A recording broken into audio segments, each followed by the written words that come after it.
Olá, pessoas evoluídas! Vamos fazer aqui agora a questão número 15 da prova objetiva de matemática do PISM 2 de 2021. Ela diz o seguinte: inicialmente, um tonel com capacidade de 10.000 litros contém vinho apenas. Inicia-se então iterações sucessivas de um processo com 3 etapas bem demarcadas a saber. Primeiro, retirada de 1 litro da mistura líquida homogênea do tonel. 2. Subsequente reposição de 1 litro de água no tonel. E 3. Homogeneização da mistura líquida no tonel. Então, esses 3 passos aí sempre vão ser feitos na historinha aqui da nossa questão. Determine o percentual aproximado de água no tonel após 10 iterações do processo descrito acima. E dá uma dica aqui que aparentemente é bem confusa, né? Não tem nada muito a ver com o que a gente leu ali, porque ele bota um alfa aqui. Vamos ver o que isso quer dizer. A primeira coisa que você pode perceber aqui é um processo que você vai vendo que ele é acumulativo. Então, se eu tiro 1 litro de vinho de 10.000 litros, sobraram 9.999 litros. E coloquei 1 litro de água. Voltei a ter um volume de 10.000, só que nem tudo mais é vinho. Eu estou com 1 litro de água. E aí tem uma pegadinha muito grave, porque aqui ele fala, depois de fazer isso 10 vezes, qual o meu percentual de água? Mas não se esqueça, você tira 1 litro de vinho, coloca 1 de água. Você tem toda a razão de pensar. Então eu tenho 9.999 de vinho e 1 só de água. Porém, tem a homogeneização. Então você, na próxima etapa, você vai tirar 1 litro de alguma coisa ali de dentro, que tem muito vinho, com certeza, talvez não tenha quase nada da água que foi colocada antes, mas ainda assim pode ter.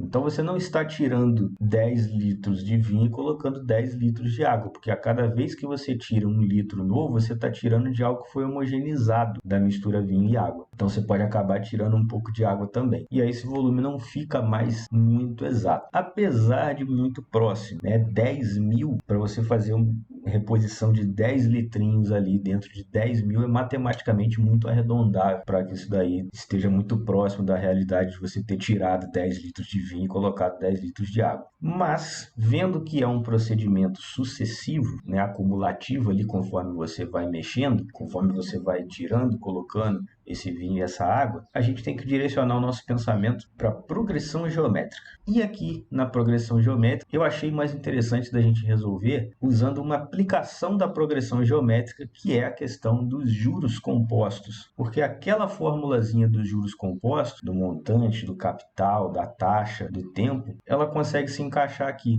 E eu vou te mostrar como. Então vamos lá. Vamos deixar aqui tudo bem claro. Aquela fórmula dos juros compostos é M igual a C, que multiplica 1 mais I elevado a T. Esquece essa história de vinho e água aqui no início e lembra como é que isso aqui funciona no dinheiro. O C é o quanto que foi investido, né? O que a gente chama de capital inicial. O M é o montante, que você vai perceber se ele aumentou ou diminuiu, né? Depende do que você tem aqui de taxa. O I, enfim, é a taxa. É uma taxa que decorre de acordo com um certo tempo. E o T é quantas vezes esse tempo passou. Então, se eu tinha uma taxa lá de tantos por cento ao mês, eu vou colocar aqui no T quantos meses se passaram. Mesma coisa, se a taxa fosse ao ano, eu colocaria tantos anos que se passaram. E aí, depois de fazer esse cálculo aqui da taxa com o tempo, eu vou multiplicar esse capital e eu vou ver ali se o meu dinheiro aumentou ou ele diminuiu. Mas aí, como é que isso daqui vai funcionar aqui no caso do vinho e da água? Vou deixar anotado aqui para você, ó. Esse C aqui, que é o inicial, ele está se referindo ao volume total de vinho no início.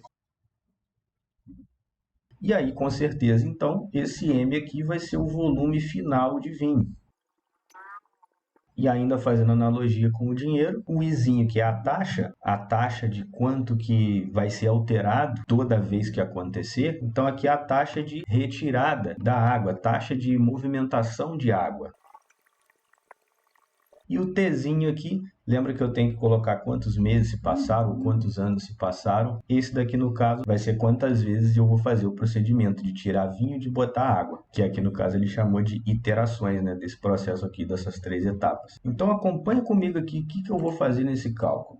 Obviamente, então, aqui, o meu M é o que eu quero saber, quantos litros de vinho vão sobrar, porque ele está querendo saber qual que é o percentual aproximado de água depois de tudo. Então, se eu souber quanto que sobrou de vinho, eu vou saber quanto que vai ter de água colocado lá dentro desse tonel. Então, o volume inicial de vinho, a gente sabe ali que eram de 10.000 litros. Eu vou multiplicar isso por 1 mais essa taxa aqui I, que aí sim eu vou usar esse alfa aqui que ele falou. E agora o T. Quantas iterações aconteceram? O enunciado falou para a gente que foram 10. Mas aí eu vou perceber o seguinte, a minha quantidade de vinho diminui. Então a minha taxa aqui, eu já vou indicá-la como sendo negativa.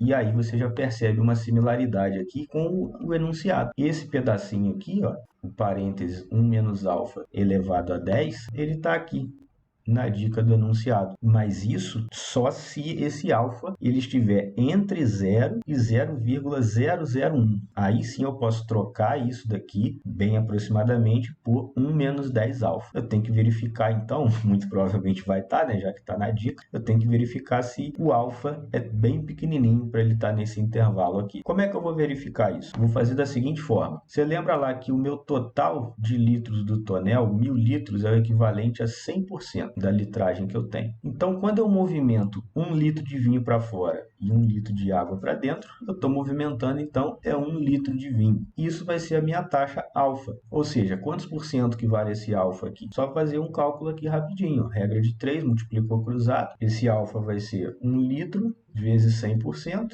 Dividido para 10.000 litros. Então, você já vai fazendo corte de litro com litro, de zero com zero, até que sobra, então, aqui para a gente 1% sobre 100. Ou seja, 1 sobre 100 já vai ser 0,01, e isso é por cento. Então, passando isso para decimal, vai dar um número bem pequeno. Eu vou ficar com 0,0001. E aí deu certo. Está exatamente aqui esse número 0,0001. Ele está entre 0 e 0,001. Esse alfa está aqui. Então, eu posso trocar esse nosso parêntese elevado a 10 por isso daqui. Então, vamos fazer essa substituição aqui agora. Lembrando que ainda assim eu preciso manter o parêntese aqui. Maravilha. Então, o que a gente faz aqui? Distributivo. 10.000 vezes 1 e 10.000 vezes menos 10 alfa. Ou seja, 10.000 menos 100.000 alfa. Porém, o alfa a gente já calculou ali, que é 0,0001. A gente pode fazer a substituição aqui. Vamos ter que fazer essa conta aqui agora. Essa conta vai dar 10. É só andar com a vírgula 4 casas aqui para a esquerda. Então, vamos ficar com 10.000 menos 10. Ou seja, ficamos então com 9.990. Olha só como é que ficou realmente cravado naquela aproximação que a gente fez. É o que eu tinha mencionado. De 10.000 litros, você vai tirar só 10 de vinho e colocar 10 de água. Você vai se aproximar muito de tirar exatamente 10 litros de vinho para ter colocado 10 de água. Então, o nosso montante aqui ficou com 9.990 litros de vinho que sobraram. Ou seja, consequentemente, a gente tem 10 litros de água. E ele está querendo saber porcentagem de água no total. Aí ficou super fácil. 10 litros de água, eles vão ser quantos por cento de um total de 10.000 litros de volume desse tonel? Então, se 10.000 são 100%, 10 litros vão ser exatamente aqui para a gente. Então, 0,1%. Só fazer a regrinha de 3 que você chega nesse valor. Então, 0,1% a gente vai encontrar aqui para a gente marcar na letra B. Espero que você tenha gostado da resolução. Se inscreve aí no canal para acompanhar mais resoluções de provas e bate-papo sobre assuntos científicos diversos. Valeu, até a próxima.